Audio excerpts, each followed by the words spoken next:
Neste episódio do podcast Panorama de Negócios, vamos falar sobre direitos trabalhistas. Nessas novas regras de contratações. E como está o cenário atual do Brasil com as leis trabalhistas? Vamos falar sobre pejotização. O que é? E como isso influencia nas relações trabalhistas? Eu estou recebendo o advogado Jorge Vitor Valente Veiga, especialista em direito do trabalho, área pela qual demonstra profundo respeito e compromisso. Ao longo desses anos, o doutor Jorge Veiga tem desempenhado ações estratégicas. E é exatamente sobre isso que nós vamos conversar com ele. Com o apoio da Equal, agência de marketing digital, e da InfoEstudio Comunicação. Profissionalismo, criatividade e parceria, está no ar o podcast Panorama de Negócios. Doutor Jorge, é um prazer lhe receber aqui no Panorama de Negócios. Feliz pelo fato do senhor ter aceito o meu convite para participar, para a gente ter esse bate-papo, essa resenha gostosa que com certeza muita gente vai querer saber, porque essa questão trabalhista é uma coisa que interessa muita gente. Obrigado, viu, doutor? Milton, eu que agradeço o convite. É um prazer estar participando do programa Panorama de Negócios, que é um programa aí conceituado na região de Campinas. E será um prazer aí falar sobre um tema que está em relevância, inclusive está em julgamento no STF, né?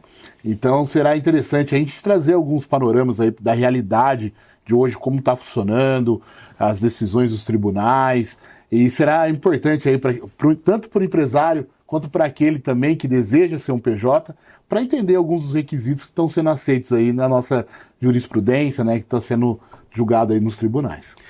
Doutor Jorge, eu às vezes eu gosto muito de focar nisso como um ponto de partida em relação a uma série de questões, que é com relação à reforma trabalhista em 2017, se não me engano. Foi no governo do ex-presidente Michel Temer. E eu me lembro que na ocasião, o presidente Temer destacou da importância da reforma trabalhista, né? Da necessidade, por exemplo, que aumentaria emprego e tudo mais, e todo mundo foi naquela. Mas, na verdade, o que a gente viu, infelizmente, não foi esse quadro. O que nós percebemos? Né? Muitas vezes o funcionário, por exemplo, ele queria a independência dele, e eu recebi uma indenização, porque eu me desliguei da empresa, uma indenização muito boa, eu vou abrir o meu próprio negócio, que era o sonho de todo mundo. Por outro lado, né, para os empresários, dependendo do segmento, para mim é interessante, de repente, eu não contratar mais com a carteira assinada e simplesmente terceirizar. Na verdade, naquela ocasião, veio essa questão da terceirização. Só que a questão da terceirização ela foi desvirtuada do objetivo que era na época. Então, por exemplo, o MEI, que é um microempreendedor individual, ele acabou sendo visto como essa vibe aí de terceirização. E aí o que acabou acontecendo? A ideia inicial, que era de geração de emprego, não foi muito bem o que aconteceu. Quer dizer, na verdade, muitos segmentos, por exemplo, engordaram o cofre, os lucros de determinadas empresas, e o trabalhador, como empresa contratada, ele acabou perdendo, por exemplo, direitos trabalhistas, né? Que era o 13º salário, férias remuneradas. Isso que eu estou colocando, doutor, eu estou equivocado nisso que eu estou colocando, ou essa avaliação é mais ou menos por aí? Milton, só para esclarecer, a reforma em 2017 ela veio realmente com esse panorama de melhorar e de trazer, porque o nosso A nossa CLT, ela é bem antiga, da década de 40. Então ela veio para, abre aspas, tentar modernizar as relações de trabalho para a nossa atualidade, né? E inclusive já tem outras, hoje a gente fala de uberização das relações de trabalho, que são as plataformas digitais, né? Como o iFood, como o próprio Uber. Então ela veio realmente com essa pano de fundo de melhorar. Só que muitas da legislação de 2017 ela não foi recepcionada, não só pela jurisprudência, que ela não foi recepcionada, os juízes acabaram, inclusive o STF acabou revogando bastante, questão da justiça gratuita, teve essas reformas, e efetivamente a gente viu na prática que não houve essa geração de emprego tão prometida. Na verdade, o que houve foi uma precarização, e o que eu digo tanto para as empresas que eu trabalho, para os empregadores, né, empregados, que ela trouxe uma insegurança jurídica. Né? Então, hoje, a legislação ela não deixou claro quais são os requisitos que, para você ser um autônomo, que é o que todo mundo desejava na época, né? Essa autonomia de vontade, de eu poder negociar, eu vou ser o dono do meu próprio nariz, né? Que é esse panorama.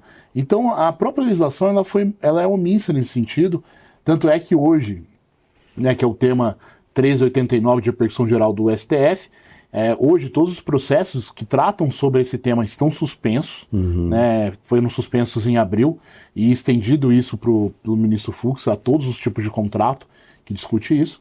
E essa insegurança jurídica, até abril desse ano, gerou vários processos trabalhistas, em que a grande maioria houve a condenação das empresas que optaram por essas contratações.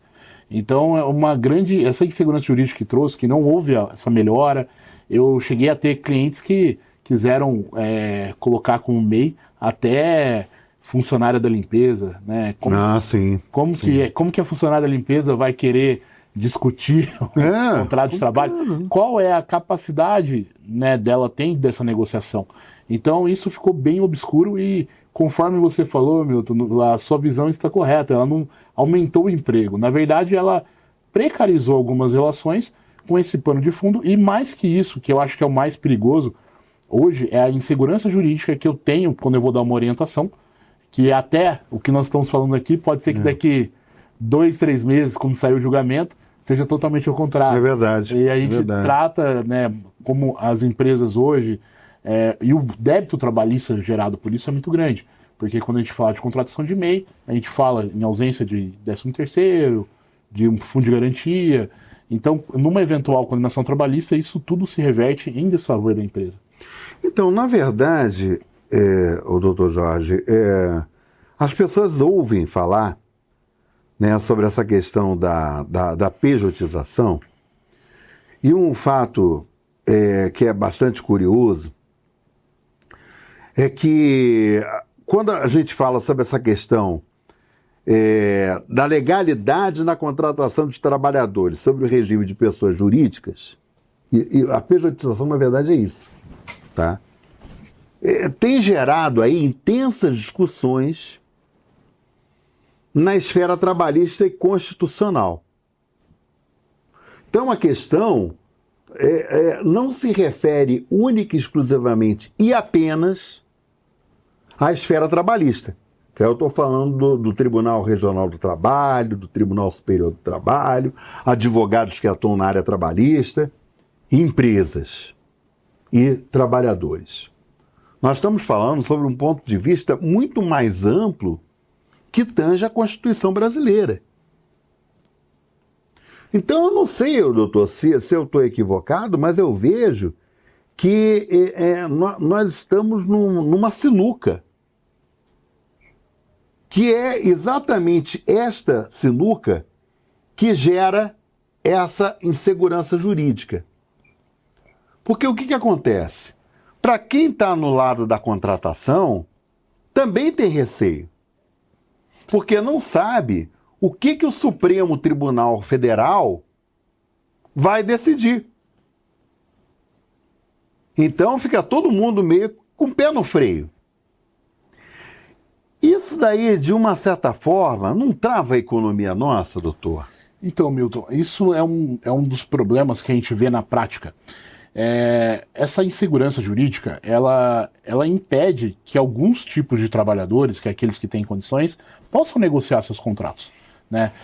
Não só trava a economia, como ela gera uma quantidade excessiva de processos que não teriam necessidade. Só explicando aí para o telespectador, a gente tem duas modalidades mais comuns de contratação, que é o popular CLT, carteira assinada, né, onde tem todos os regramentos, 13º, férias remuneradas, é recolhido do FGTS, é recolhido do INSS. Na questão do MEI, o recolhimento dos impostos seria, alguns são pela empresa, mas a grande maioria pelo MEI, e esses direitos, né, do trabalho, que eu acabei de citar, eles não têm essa garantia. A pessoa põe no contrato o salário, negocia a forma de pagamento, aí você não segue muito o regramento da CLT, é como se fosse um contrato de natureza civil. Né? E até a gente trazendo também essa questão da uberização, porque está sendo discutida também nesse termo de repercussão geral 389, que é o contrato de plataforma, que é o iFood, quando você tem aqui eu acho que grande parte do público tem restaurantes, são empresários. Isso está sendo discutido, também traz uma insegurança. Qual que é a responsabilidade da plataforma? Qual é a responsabilidade da empresa que contrata a plataforma? Que, em tese, são contratos de natureza civil, de prestação de serviço. Hoje, a nossa legislação ela é omissa nisso. O nosso código, né, na verdade a CLT chama Consolidação das Leis Trabalhistas, não é nem um código. Foi um amontoado de leis que foram juntadas ali e colocadas.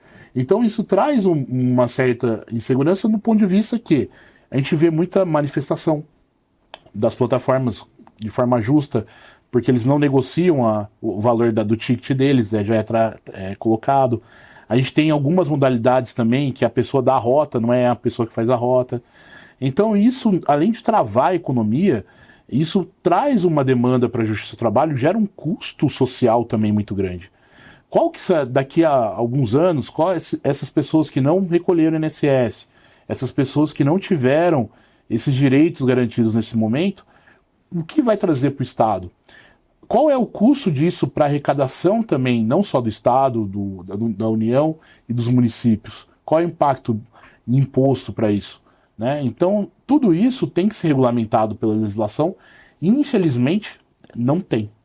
Então, eu falo que esse vácuo legislativo que o judiciário tenta agora preencher, para realmente trazer tanto para o empregado quanto para o empregador a questão da segurança jurídica nessas relações laborais que a CLT traz. Lá está tudo certinho, tudo garantido.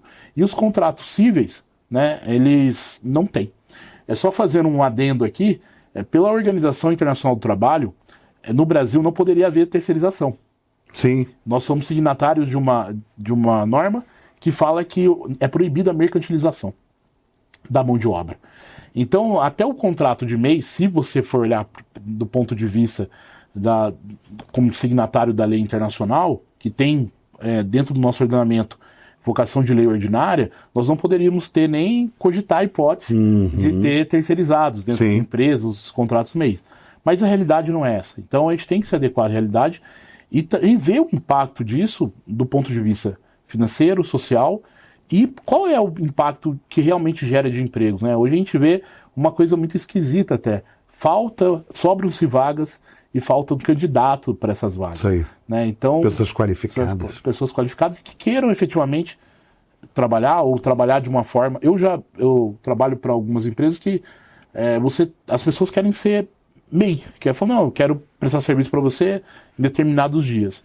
Mas qual que é a orientação que eu dou para a empresa, ou para o empregado também? Isso não traz segurança jurídica nenhuma.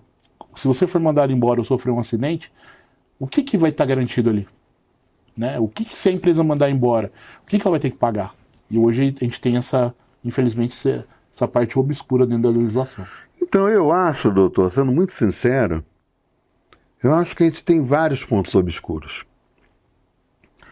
O próprio cálculo que o governo faz com relação a pessoas empregadas, né? O governo comemora mês a mês a redução do índice de desemprego. Mas o que não se coloca, na verdade, é de que forma, por exemplo, houve essa redução de desemprego?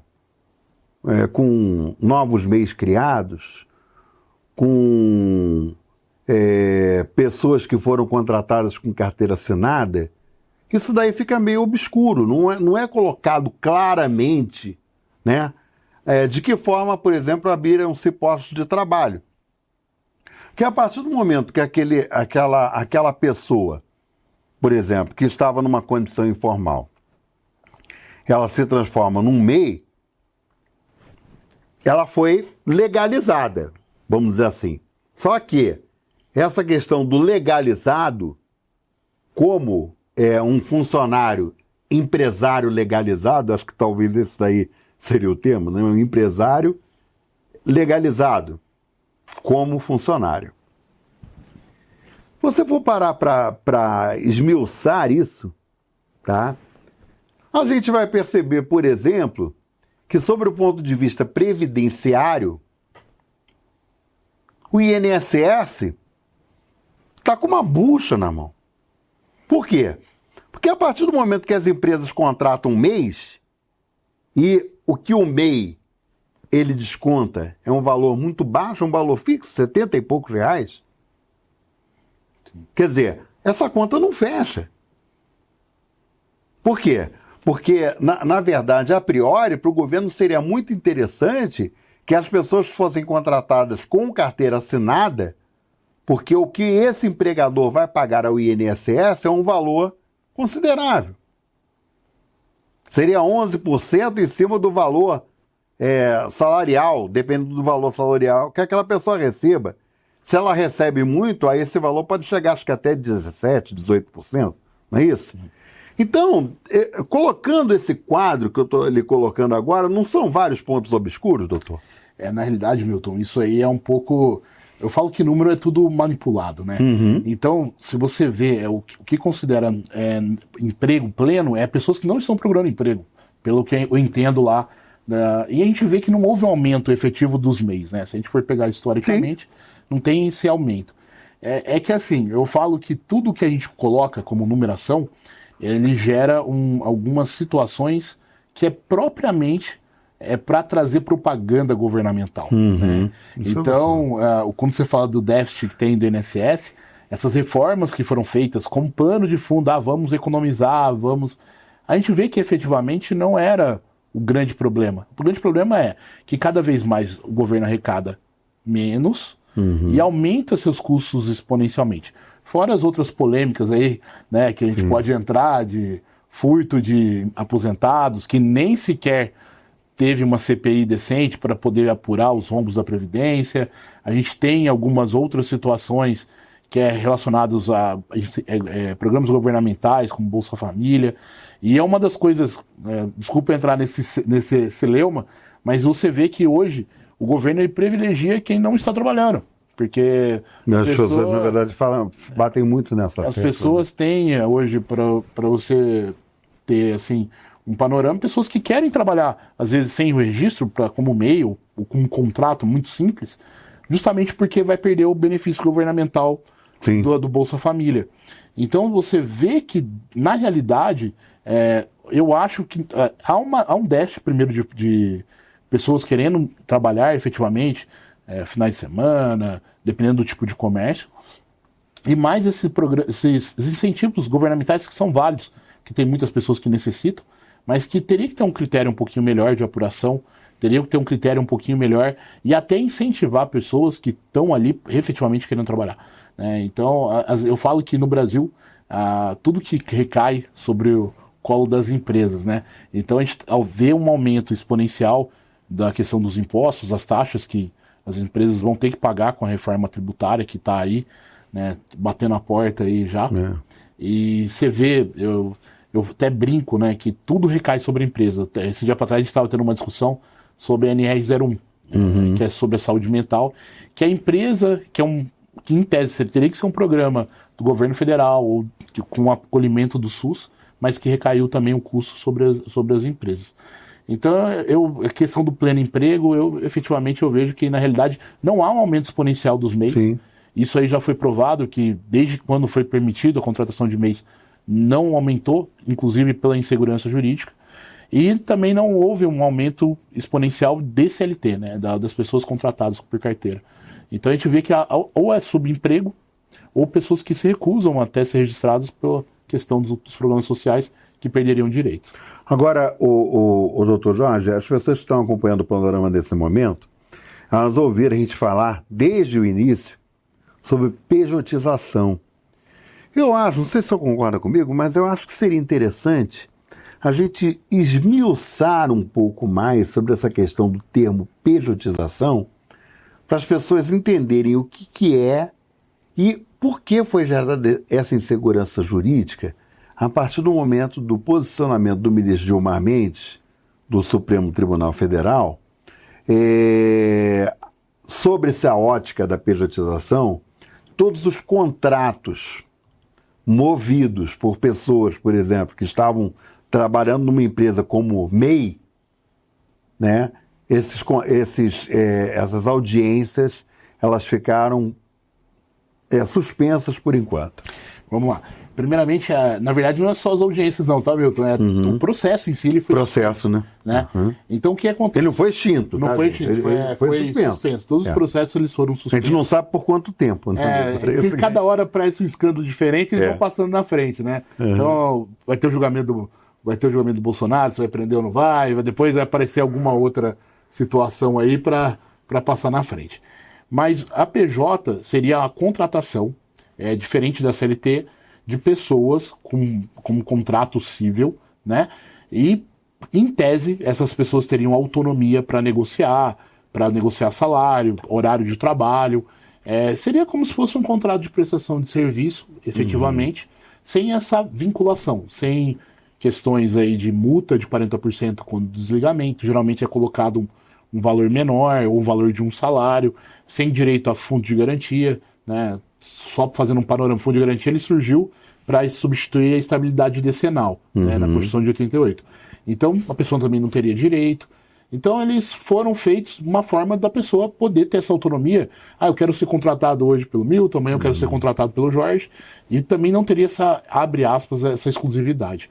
Isso seria pejotização, contratos de natureza civil, né, aplicados como se fosse prestadores de serviço de trabalho. Então, essa é o PJ. Em tese, eles teriam autonomia de vontade, negociação de salário, negociação de horário, não teria direcionamento do contratante, do empregador, então eu teria essa autonomia de vontade. Isso, em tese, seriam os contratos PJ, né? Que, na realidade, a gente vê que não é bem assim. Não é bem assim, né? Geralmente, o PJ... Hoje, eu até estava participando de uma audiência, e eu estava na presença do juiz Dr. Lucas, da segunda vara aqui de Campinas, e a gente estava conversando lá, estava tendo audiência, e aí o PJ falou: você tem horário para entrar? Tenho. Tem horário para sair? Tenho. Quem direciona? Quem direciona a prestação de serviço? O empregador. Você tem escala? Tem escala. Aí ele deu até uma risada assim e falou: pô, mas isso aí não é PJ, né? Aí já não é CLT. Você não tem autonomia, né, de negociar os salários, né? E isso, trazendo para o panorama de legislação, a maioria desses contratos, até essa suspensão, eles estavam sendo invalidados pela Justiça do Trabalho, né? Eles estavam sendo considerados fraudulentos, né?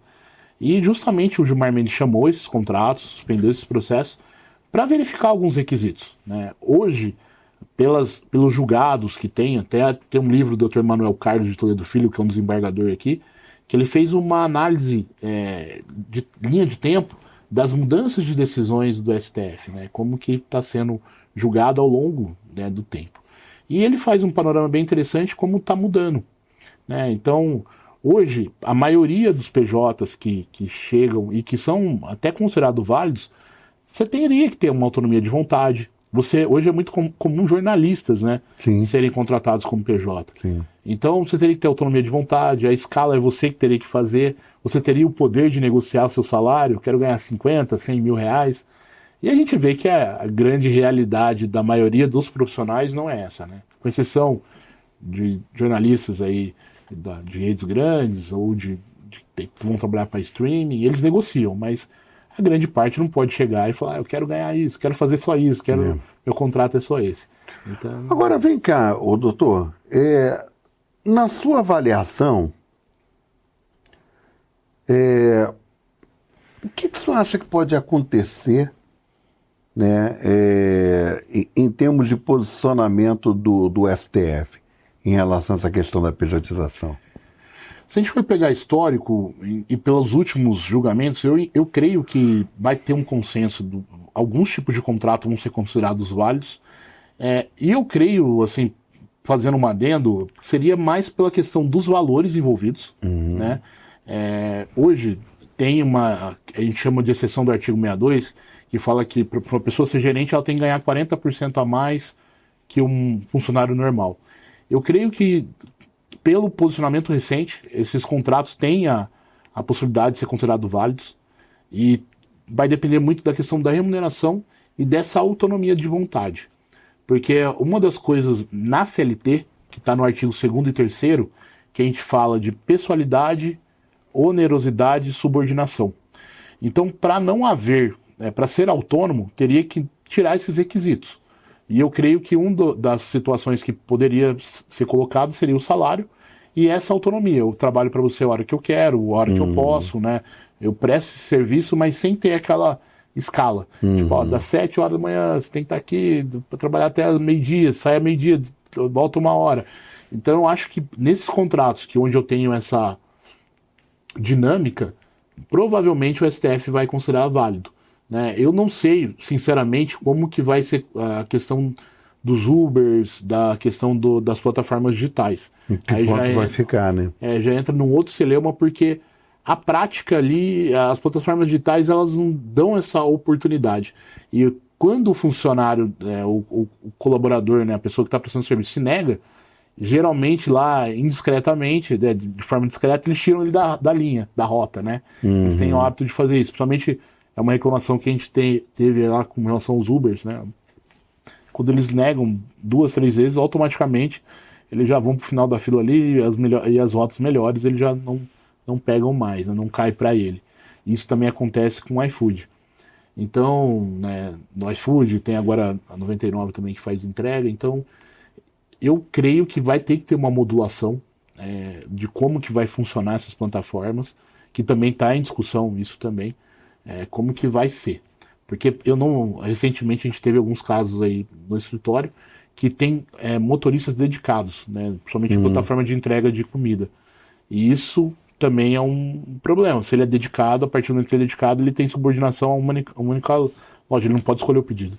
Sim. Então, essa modulação que vai ter que ter um consenso do STF, mas eu creio assim que pelos recentes entendimentos, tanto do Alexandre de Moraes, do ministro Fux aí, que ainda tá, e do Gilmar Mendes, eles têm a tendência a aprovar a pejotização, mas colocando esses requisitos aí tirando esses requisitos que estão estabelecidos na CLT e demonstrando efetivamente essa autonomia de vontade.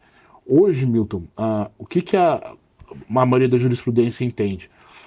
A pessoa que é empresário, a recomendação que eu dou para ela, caso ela tenha interesse em fazer um PJ, ela teria que deixar bem claro essa negociação prévia, essa autonomia de vontade das pessoas, teria que deixar bem claro isso eu estou falando, guardar provas como WhatsApp, e-mails trocados, a autonomia de vontade da pessoa também de querer ser MEI, né, que a gente vê na realidade, muitas vezes a pessoa cria o MEI única e exclusivamente para aquele propósito.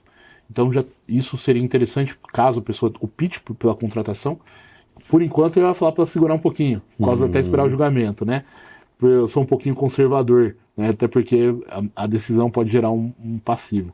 Mas eu creio que se você guardar tudo, negociar certinho o salário, deixar a pessoa ter autonomia para fazer os horários somente pela prestação de serviço, você consegue provar em juízo que essa pessoa teve o direito dela garantido e ela teve essa autonomia de vontade, ela tinha essa liberdade, que podemos dizer assim, para poder tomar as decisões da vida dela. Eu sei, doutor, que é difícil da gente chegar aí e cravar isso. Mas quando o STF tomar uma decisão com relação a essa questão da pejotização,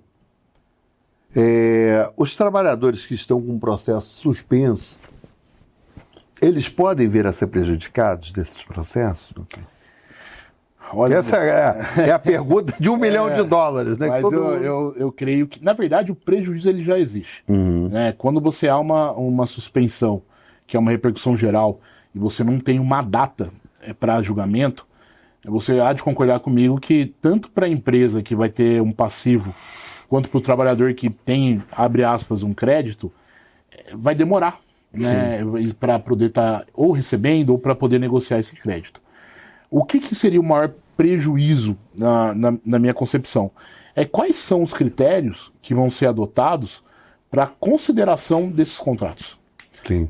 Porque muitas vezes, hoje, a gente tem uma tendência, e isso também sai um pouquinho da esfera do direito, entra na esfera do direito do trabalho, mas o que o STF está decidindo é que os processos eles têm que ser cada vez mais pormenorizados, tem que ter muitos detalhes. E dependendo dos requisitos que forem colocados dentro da modulação do acórdão, né, que a gente fala que lá tem que ter prova pré-constituída, tem que ter isso, tem que ter aquilo, você vai ter um prejuízo gigantesco, né, se a pessoa que entrou com o processo, no fim, não tiver essa situação ali bem esclarecida, bem didática. E você pode gerar um prejuízo financeiro tanto para esses trabalhadores que não tiveram a oportunização dessa prova pré-constituída ou que talvez não obedeceram esses requisitos, porque quando sair a decisão do STF, ele vai ter a validade para todos. E geralmente o primeiro grau, né, de jurisdição, o juiz de primeiro grau, eles têm que seguir. Hoje em dia, para você ter ideia, Milton, também que eu participei do último Congresso de Direito do Trabalho aqui de Campinas, do TRT15, o próprio TST, eles estão colocando precedentes, que são decisões reiteradas, que os juízes de primeiro grau são obrigados a seguir. Então, quando houver essa modulação, dependendo do que for colocado, o trabalhador ele vai ter cerceado efetivamente talvez seu direito de prova, ou até mesmo a empresa vai ter cerceado, porque é uma coisa nova. Né? Nossa, mas que situação, hein, doutor? Como é complexo, né? Como tanto é complexo isso, né? É uma insegurança, né, Milton? Infelizmente, o Brasil, ele terceiriza situações que seriam para a legislação. Então, o nosso poder legislativo, né, nossa Câmara de Deputados e Senadores, eles tinham que, eu brinco que a gente tinha que parar de discutir ideologia e discutir coisas práticas e adequar uma legislação que é antiga para a realidade atual. Então, eu até brinco que hoje você tem vazios legislativos. Eu falo na Justiça do Trabalho, que é onde eu atuo. Sim. Mas você pega o Código Penal, ele é antigo, é da década de 40. Também não está atualizado como deveria. Né? Estelionato, hoje em dia a maior prática de crimes que tem, crimes virtuais, que também tem um celeuma muito grande. A internet ainda apesar de não ser mais, mas é uma terra meio ainda sem uma regulamentação. E, na verdade, se você for ver bem, no frigir dos ovos, o grande prejudicado nessa situação toda é o trabalhador. Sim. Infelizmente. É o trabalhador, e não só o trabalhador. Você pega, o que a gente está discutindo aqui, talvez aquele empresário grande, que tem condição de também. Aí você pega um microempreendedor, isso aí, que talvez contratou 2 ou 3 pessoas, eu falo microempreendedor de uma usinagem, que o cara tem ali 1, 2 tornos, e o prejuízo financeiro que isso pode vir a gerar, fecha a empresa. Exatamente. Dele. E ele não vai nem ter condição de pagar, às vezes, o funcionário dele. Quer dizer, então a coisa ela chegou a um ponto que eu diria preocupante, doutor. Não só preocupante, mas são coisas assim que eu até brinco, quando sai qualquer decisão, eu falo, gente, espera, respira, calma. Quando saiu a questão da reforma trabalhista, que a gente estava conversando, algumas empresas que eu trabalho pensam, não, agora a gente vai ganhar. Eu falei, calma, não é assim, não, porque agora vai ter que pagar. Eu falei, não é assim. Várias questões precisam ser analisadas, né? Não, mas é que eu falo que o movimento do Brasil ele é meio assim, como se fosse um vento. Né? Aquele vento está soprando para aquele lado, o pessoal vai e acha que é aquele lado. Aí o vento volta para outro lado, eu acho que é aquele lado. E hoje você pega a legislação, a própria reforma trabalhista, ela não está sendo empregada efetivamente, né? Porque a questão da justiça gratuita caiu. Então hoje eu falo para você que pela demanda que a gente tem lá, nem funcionário que é condenado por litigância de má-fé muitas vezes não é mantido, porque ele perderia a questão das benesses.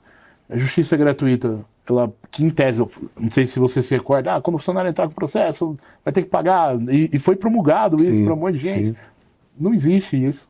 Hoje caiu já, não tem. A própria questão da terceirização, até hoje não tem uma lei específica assim, que a gente fala sobre responsabilidade na terceirização. É verdade.